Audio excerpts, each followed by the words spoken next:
अच्छा बाबू, तनवीर पास्ता साहब को बात तल्ख है यहाँ पर, लेकिन सुननी पड़ेगी बाबू, नहीं आप क्योंकि ये करें। मैं लोगों के कमेंट्स बता रहा हूँ आपको, मेरे सामने वीडियोस मौजूद हैं।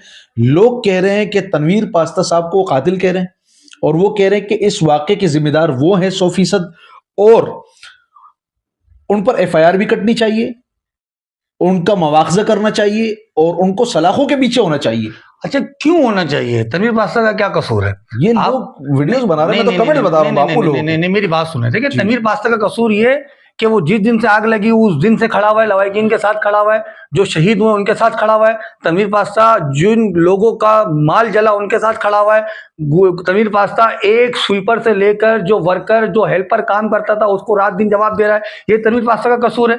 आप अगर कोई शख्स इस तरह का इल्जाम लगाता है तनवीर पास्ता के ऊपर कि तनवीर पास्ता ने ये करवाया है, तनवीर पास्ता इस चीज का अगर जिम्मेदार है, तो आप मुझे ये बताएं कि जिन लोगों ने तनवीर पास्ता के ऊपर बोतान लगाया, जिन जिन लोगों ने तनवीर पास्ता पे इल्जाम लगाया, आपको हुजूर की हदीस याद नहीं कि अगर आप किसी पे इल्जाम लगाओ और वो इल्जाम उससे साबित ना हो तो बोलने वाला खुद मुजरिम है, खुद मुजरिम है। तो अगर कल को ये बात साबित हो जाती है, और होगी इंशाअल्लाह, कि तनवीर पास्ता सुरखुरू होगा हर मामले के अंदर, तो जितने लोगों ने तनवीर पास्ता पे इल्जाम लगाया है, क्या वो उसके कदमों में गिर के माफी मांगेंगे?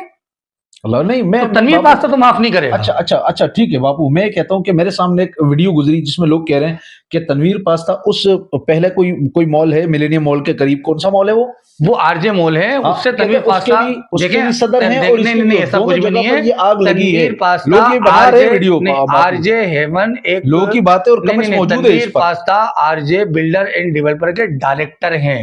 आरजे मॉल से उनका कोई वास्ता नहीं है। अच्छा जी, आरजे मोल्सन का वास्ता नहीं है, वो आरजे बिल्डर एंड डेवलपर के डायरेक्टर हैं।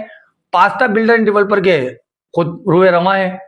तो मैं आपके तवज्जो से ये कहना चाहता हूं, आप मुझे इस बात का जवाब देना। देखिए, आपने तो लोगों की बात सुन के, नहीं यासिर भाई, आपने लोगों की बात सुन के ये कह दिया ना कि लोग कातिल कह रहे हैं। मुझे आप ये बताएं कि हुजूर ने फरमाया कि अगर मैं 100% इस बात के साथ खड़ा हूं। मुझे मैं आपके चैनल के तवज्जो मैं आपके चैनल के तवज्जो से ये कहना चाहता हूं कि इंशाअल्लाह तनवीर पास्ता सुरखुरू होगा, और होगा इंशाअल्लाह, और हो रहा है। तो जो लोग तनवीर पास्ता पे तनकीद कर रहे हैं, इल्जाम लगा रहे हैं, वो तनवीर पास्ता के कदमों में गिर के माफी मांगेंगे। बापू, मैंने खुद तनवीर पास्ता साहब की वीडियोस देखी। मैं पहले दिन से उनको देख रहा हूँ, क्योंकि गुल प्लाजा में हमारे कुछ रिश्तेदार हैं, हमारे कजन्स हैं, और उनके रिलेटिव भी हैं, उनकी भी कुछ दुकान है, और मुझे सारी बातें पता हैं। मैं वहाँ पर खुद ऐसी वीडियोस देखकर आ रहा हूँ, और खुद मैंने ऐसी चीज़ें देखी कि तनवीर पास्ता साहब हर जगह पर खड़े नजर आए मुझे। उनके आंसू, उनकी दर्द भरी, और जो उन्होंने दुखी होकर जो उनके दिल की आवाज़ थी वो मैंने सुनी है।